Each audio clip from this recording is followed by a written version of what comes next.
Hello everyone and welcome back to Math Bold Master. আৰম্ভ কৰোঁ আমাৰ আজিৰ সেশনটো। তো আজিৰ সেশনটো হ'ব এটা প্ৰেক্টিস সেশন। তো ইয়াতে আমি অৰ্ডাৰিং কৰিম নেগেটিভ নাম্বাৰছবোৰ।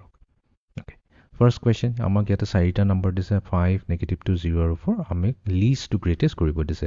তো এইটো কাৰণে আমি বেষ্ট কি কৰিম প্ৰথমতে আমি নাম্বাৰ লাইনটো ড্ৰ কৰি ল'ম। তো ইয়াতে আমাৰ নাম্বাৰ লাইনত এটা 0 আহিব। তাৰ পিছত আছে আমাৰ 4 আছে। তো 4 obviously আমাৰ কোড আহিব 0 ৰাইট হ্যান্ড সাইডে আহিব। নেক্সট 5 আছে 5 টো ৰাইট হ্যান্ড সাইডতে আহিব আৰু ইফালে আছে আমাৰ -2 -2 মিনিং এটো হৈ গল তো আমি 0 লেফট হ্যান্ড সাইডৰ পৰা আৰম্ভ কৰিব লাগিব। এটা সবতকৈ ইজি হৈ গল।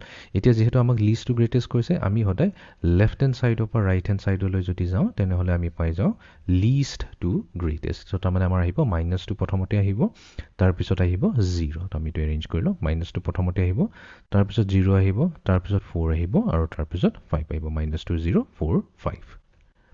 ওকে নেক্সট কোৱেশ্চন এবাৰ দিছে -4 0 -3 2 আমি এগেইন নাম্বাৰ লাইনত এটো ড্ৰ কৰি লম।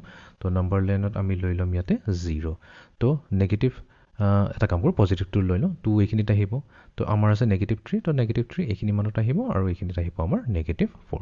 তো যেহেতু আমি লেফট টু ৰাইট যাব লাগিব ফ্ৰম লিষ্ট টু গ্ৰেটেষ্ট তো মানে প্ৰথমতে আহিব -4 এইটো ঠিকই আছে। এতিয়া 0 আছে বাট 0 নাহিব -3 আহিব তাৰ পিছতে 0 আহিব। তো আমি ইয়াতে কি কৰিম -3 টোক সেকেন্ডত ৰাখিম 0 টো থাৰ্ড নম্বৰত আৰু 2 টোক আমি ফোৰ্থ নম্বৰত ৰাখিম। এতিয়া আমি ভেৰিফাই কৰিলো হৈ গল আমাৰ ordering. Okay next question so সবতকৈ বেষ্ট হয় সদায় এটা নাম্বাৰ লাইনত ড্ৰ কৰি ললে হয় বস্তুবোৰ বহুতেই ইজি হৈ যায়। তো 0 ললো পজিটিভ নাম্বাৰ এটা আছে 4 তো এইটো অবভিয়াসলি ৰাইট সাইডে আহিব। দুটা নেগেটিভ নাম্বাৰ আছে এটা -1 আৰু এটা আছে আমাৰ -4। তো তাৰ মানে আমাৰ -4 টো একচুয়ালি সবতকৈ প্ৰথমতে আহিব লাগে।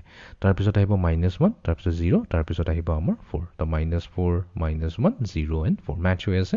ওকে নেক্সট কোৱেশ্চন তো এবাৰ গুটিকেইটা আছে আমাৰ নেগেটিভ নাম্বাৰ কোনো প্ৰবলেম নাই আমি এখানে 0 টো ৰাখিলো। তো 0 ওচৰত থাকিব আমাৰ -1 তাৰ পিছত আহিব আমাৰ -2 তাৰ পিছত আহিব আমাৰ -3 তাৰ পিছত -4 নালাগে এইখিনিত আহিব আমাৰ -5। তো তাৰ মানে আমাৰ কি হ'ব -5 -3 -2 -1। তো আমি এৰেঞ্জ কৰিলো -5 -3 -2 আৰু -1 নম্বৰ লাইনত মেচ কৰি ললে হ'ল।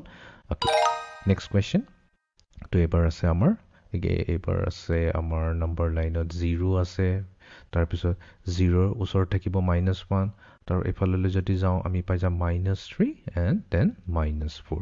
তো তাৰ মানে -4 টো একচুয়ালি আমাৰ সবতকৈ ফ্ৰন্টত আহিব। তো এইটো সবতকৈ সৰু নম্বৰ হ'ব। নেক্সট সৰু নম্বৰ হৈ যাব -3 তাৰ পিছত আহিব -1 and then ফাইনালি আহিব আমাৰ 0। তো -4 -3 -1 আৰু 0 ম্যাচ হৈ গল। তো আমি এটো চেক কৰিম।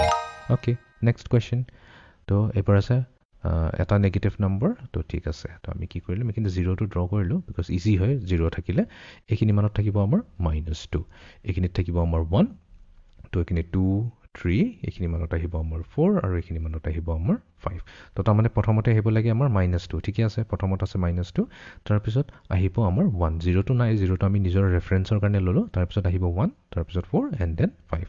তাৰ মানে 1 এইখিনিত আহিব -2 1 4 5 ম্যাচ হৈ আছে। yes -2 1 4 5। ওকে নেক্সট কোৱেশ্চন এটো হৈ যাব আমাৰ ফাইনাল কোৱেশ্চন। তো ফাইনাল কোৱেশ্চনত আমি কি কৰিম আমি নাম্বাৰ লাইনটো লম নাম্বাৰ লাইনত আমি 0 ৰাখিম। তো লেফট হ্যান্ড সাইডে আমাৰ আহিব 2 ৰাইট হ্যান্ড সাইডত আমাৰ পজিটিভ 2 আৰু 3 আহিব আৰু ইফালে আহিব আমাৰ -3। তো তাৰ মানে আমাৰ কি আহিব লাগিব -3 টো প্ৰথমতে আহিব লাগে ঠিক আছে -3 প্ৰথমতে আছে তাৰ পিছত আহিব 0 টো কিন্তু সেকেন্ডতে আহিব 0 আহি গল দেন আমাৰ আহিব 2 যোনটো আহি আছে থাৰ্ড পজিশনত আৰু আমাৰ আহিছে 3 ফোৰ্থ পজিশন। তো এইটো হৈ গল আমাৰ লিষ্ট টু গ্ৰেটেষ্ট। তো এইটোৱে হৈছে আমাৰ আজিৰ সেশনটো য'ত আমি অৰ্ডাৰিং কৰিলো অফ স্মল নেগেটিভ নাম্বাৰছ। তো see you in the next session. Thank U.